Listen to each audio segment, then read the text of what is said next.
A declaration of war on the establishment, a call to arms for millions who felt abandoned, angry, and ready to fight for their vision of America.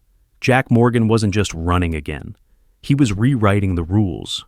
And whether you loved him or feared him, one thing was clear. He was back. And he wasn't coming quietly.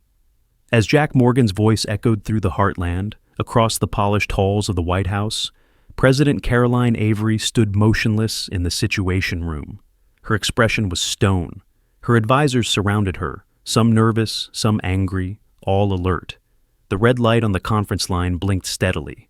Langley, Pentagon, Homeland Security, they were all listening. "He's not just campaigning," she said quietly. "He's staging a rebellion." No one dared argue. Morgan's return was more than a political announcement. It was a thunderclap that split Washington down its fault lines. His speech had already been clipped, shared, and memed into a digital wildfire, an unstoppable force tearing through every pocket of the discontented.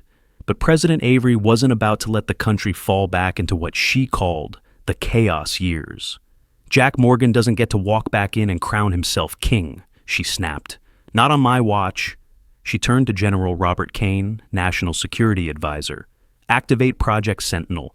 I want surveillance on his inner circle. Phones, emails, meetings, everything. If he so much as sneezes near a microphone, I want to know." Kane hesitated. "With all due respect, ma'am, this could trigger a serious backlash." "It already has," she cut in. "We're already in it." The first counterstrike came not through tanks or troops, but through the DOJ. Within 48 hours, Morgan's former chief of staff, Lucas Briggs, was indicted for campaign finance violations.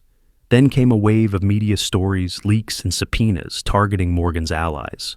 Morgan, however, wasn't fazed. "They fear me because they know I'm telling the truth," he told a roaring crowd in Des Moines. "They can investigate all they want. Hell, I'll give them a flashlight."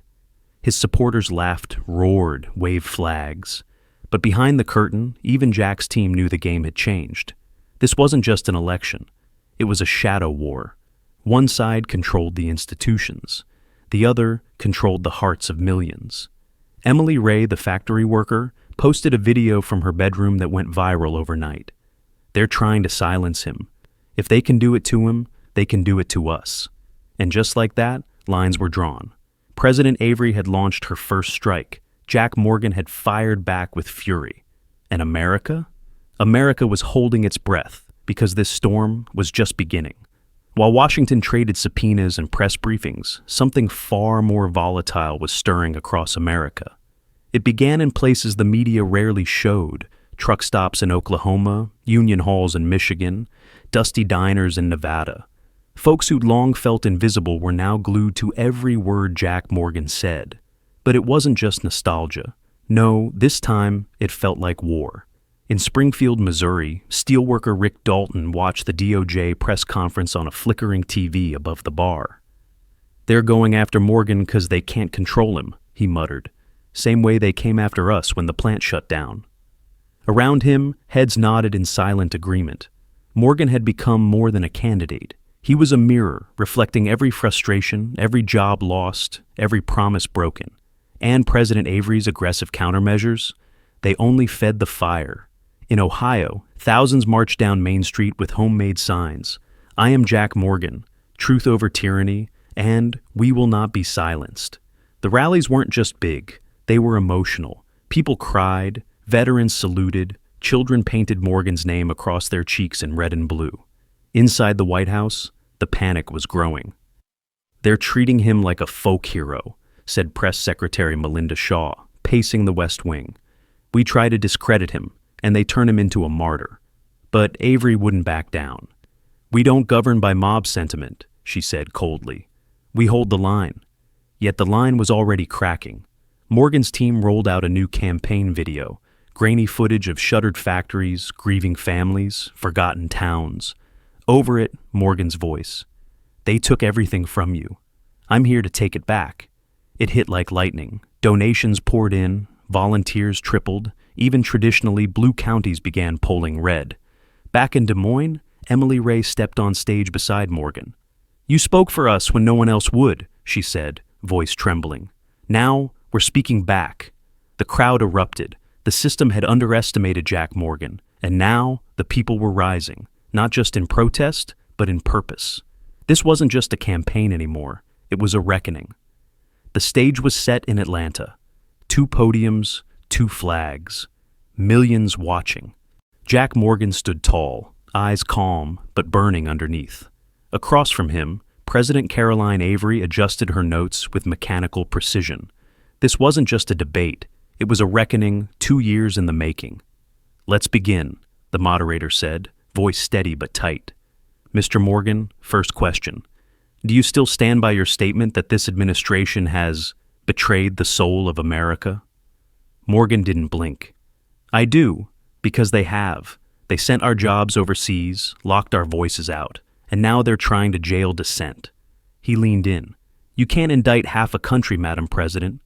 The audience gasped. Avery didn't flinch. "Mr. Morgan, what you call dissent, I call incitement," she shot back. "You've spread fear, defied the law, and now hide behind angry mobs to escape accountability." "You mean the people?" he replied. "You're not afraid of me. You're afraid of them, because you forgot who you work for." The tension crackled. Back in living rooms across Ohio, Texas, and Pennsylvania, families leaned closer to their screens. It was no longer about policy. It was personal. Avery tried to pivot, citing numbers and accomplishments. Unemployment down, GDP up, foreign alliances stable. But Morgan interrupted. "Tell that to the coal miners in West Virginia, the factory workers in Flint, the farmers in Nebraska. Numbers don't vote. People do." The crowd inside the auditorium erupted. Some clapped, others jeered, but no one was silent. And then came the moment that would loop on news stations for days. Moderator: "Mr. Morgan, if you lose this election, will you accept the results?" Morgan paused, just long enough. "If the process is fair, yes. But if the system's rigged, like it's been rigged for decades, then the people will decide, not the bureaucrats in D.C. Avery's face hardened. "That's not democracy. That's chaos." "No," Morgan said, voice calm but firm. "That's revolution." Silence. The debate ended, but the aftershock had just begun. In diners and digital feeds across America, the question wasn't who won. It was whose America is this now? And the battle lines had never been clearer. The morning after the debate, America didn't wake up. It jolted. The headlines screamed from every screen. Morgan declares revolution on national stage. Avery warns of chaos. Democracy on the brink? Cable news anchors wore the same stunned expression. On Fox Liberty, they hailed Jack Morgan as a truth teller, a man finally giving voice to the forgotten. He didn't blink. He didn't back down. "He spoke for real Americans," said one commentator, fists clenched in triumph. Meanwhile, on Capitol News Network, panic set in. "This is not normal," the host declared. "A former president just refused to guarantee he'd honor the election result. That's not strength, that's sedition." Within hours, the Justice Department held an emergency press briefing. The Attorney General, face pale but voice steady, confirmed an internal review of Morgan's debate remarks. "No one is above the law," she said, but her tone sounded more like a warning than a statement of fact. Protests erupted by sunset. In Atlanta, where the debate had been held, 2 opposing crowds clashed just blocks from the studio. One side chanted, "Take our country back." The other shouted, "Protect democracy." Police helicopters circled above. Tear gas filled the air. And yet, neither side budged. Social media exploded with fury, fear, and fire. Hashtags like "Un Civil Cold War" and "All Morgan vs. Avery" trended globally. Rumors swirled. Morgan supporters were organizing rallies across battleground states. Militias in Michigan released videos pledging readiness. Avery's administration scrambled to increase security at federal buildings. Inside the White House, President Avery convened with her top advisors late into the night. "We underestimated him," her chief of staff muttered. "He's not just campaigning, he's rallying a rebellion." Avery stared out the window into the dark Capitol skyline. "No," she said quietly, "he's testing the foundation, and if it cracks, we all fall through." Somewhere deep in rural Iowa, Jack Morgan's campaign bus rolled silently through moonlit fields. Inside, his team reviewed poll numbers showing a sharp surge, but Morgan wasn't smiling. He took the gloves off, his campaign manager said. No, Morgan replied. I took the mask off. Now they know what's coming. And so did America. The divide wasn't closing. It was deepening. November 5th dawned cold and gray, as if even the sky sensed the weight of what was coming. In small towns and big cities, millions lined up outside polling stations before the sun even rose. Some wore MAGA-style red caps, rebranded with Morgan's slogan, "Restore the Republic." Others donned buttons with Avery's face and the words, "Hold the line." The atmosphere was tense, not festive like elections past. This wasn't just about picking a president. It was about picking a side in a war. No one dared declare. In Georgia, voting machines crashed in 2 key counties. In Pennsylvania, rumors of voter intimidation spread like wildfire on social media. Across Texas, caravans of Morgan supporters, some armed, some masked, circled voting stations, blasting patriotic anthems from truck speakers. Avery's campaign issued emergency legal challenges by noon.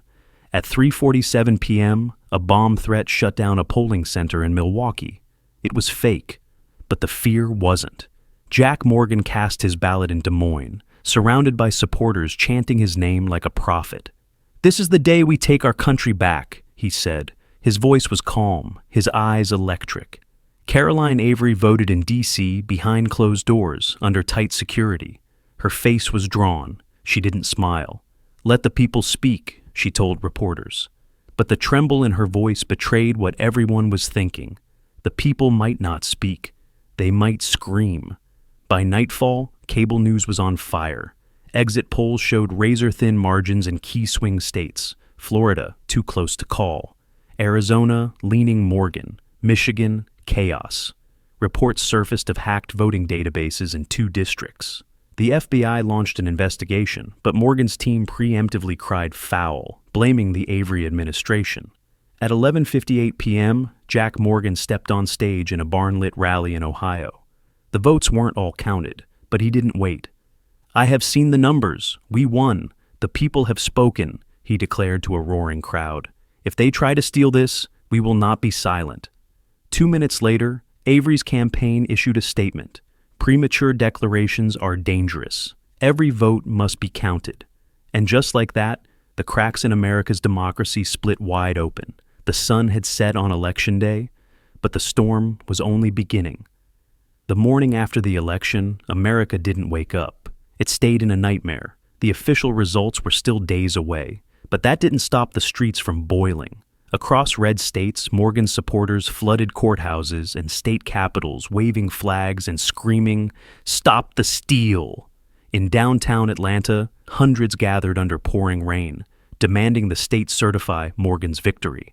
In Philadelphia, counter-protesters clashed with riot police as chants of "Count every vote" echoed off shattered windows. Cable networks played split-screen chaos. Fires in Portland, armed standoffs in Michigan, cyber attacks on state election servers. Twitter had become a war zone. Hashtags like #Civil War Now and #Defend Democracy trended hourly.